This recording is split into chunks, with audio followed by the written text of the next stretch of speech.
مسئله شایعات و دروغ هایی که پخش میشه در به خاطر پریشان کردن مسلمان ها، ما ببینیم ما الحمدلله مسلمان هستیم. وقتی که ما مسلمان هستیم ما باید توجه به این داشته باشیم که یک مسلمان چه صفت ها باید دارا باشه و چه چیزها باید پرهیز بکنه.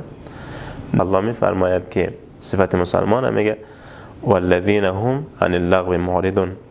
مسلمان مؤمن کسیه که از حرفای پوچ و بی‌معنا و بیهوده باید روگردان باشه،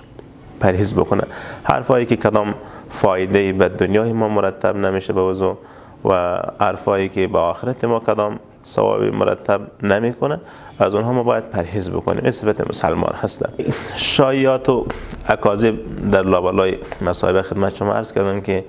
اثرات منفی زیادی داره، اثرات منفی اخروی داره، مادی و معنوی داره و هیچ چیز هم 100% ما شما میفهمیم که در ارتباط صحت ما هم مضر است، در ارتباط فکر و روان ما هم مضر است. خب همونطوری که همه ما شما میدانیم شایعه یک سری خبرهای ناموثق و دروغی است که اذهان مردم مغشوش میکنه، مردم به تشویش میکنه، مردم به وحشت و ترس و اینها میندازه و باعث خسارات مادی و معنوی برای مردم میشه و اینا از طرف منابع ناموثق و منابع نامعتبر، منابعی که نه آدرسش مشخص است و نه مرجع رسمی داره و نه از یک کانال رسمی پخش میشه و توسط شبکه‌های اجتماعی یا از آدرس‌های مختلفی نامعلومی به شکل مرموزی ساخته میشه و به خاطر مغشوش کردن و ایجاد وحشت و ترس در بین جامعه و مردم اینا دست به دست میشه و در شبکه‌های اجتماعی و رسانه‌ها پخش و نشر میشه. کی وظیفه همه ما و شما هست وقتی که یک گپی را، یک سخنی را یا یک موضوعی را میشنویم حداقل در حد توان خود مراجعه بکنیم به موثق بودن و به درست بودن و نادرست بودن یزی که ببینیم واقعا همین خبری که پخش شده این درست هست یا نه، از کدام آدرس ها پخش شده، آیا آدرس هایی که پخش شده آدرس ها معتبر است یا خیر. باید از آدرس های معتبری مثل رسانه های ملی، رسانه های محلی و همچنان رسانه های چوپی و غیره پخش و نشر شده باشه و یا از آدرس حکومت پخش و نشر شده باشه یا از آدرس مساجد و ملای امامان درست پخش و نشر شده باشه. مراجعه بکنن به این آدرس ها. مردم ما میتونن، امروز عصر تکنولوژی هست، همه به تکنولوژی دسترسی دارن،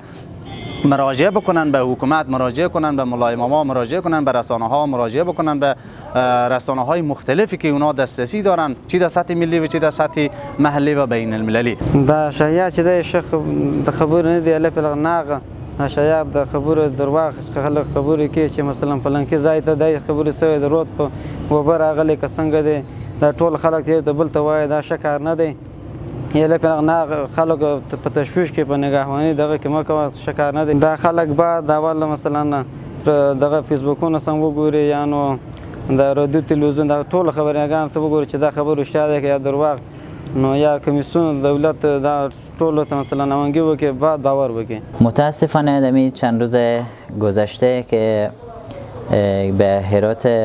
زلزله شده بود و متاسفانه جان شیرینی بسیاری از همشهری‌های ما رو گرفته بودن این زلزله و اینکه این شایعاتی که به وسط مردم هست تا فعلا هم جریان داره، واقعا باید یک مرجع مشخصی داشته باشه که همچین چیزی قرار اتفاق بیفته. حالا عصر اینترنت و تکنولوژیه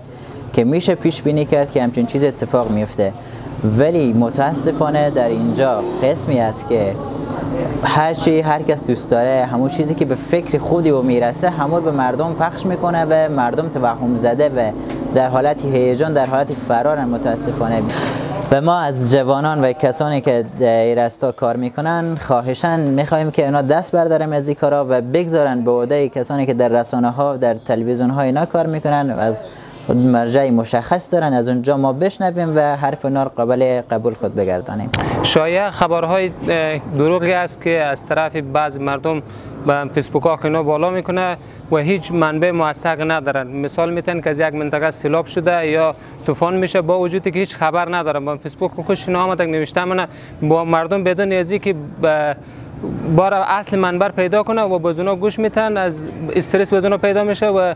به شایعات باید اونا باور نکنه و از رسانه ها پرسان کنن و بعد از او از اون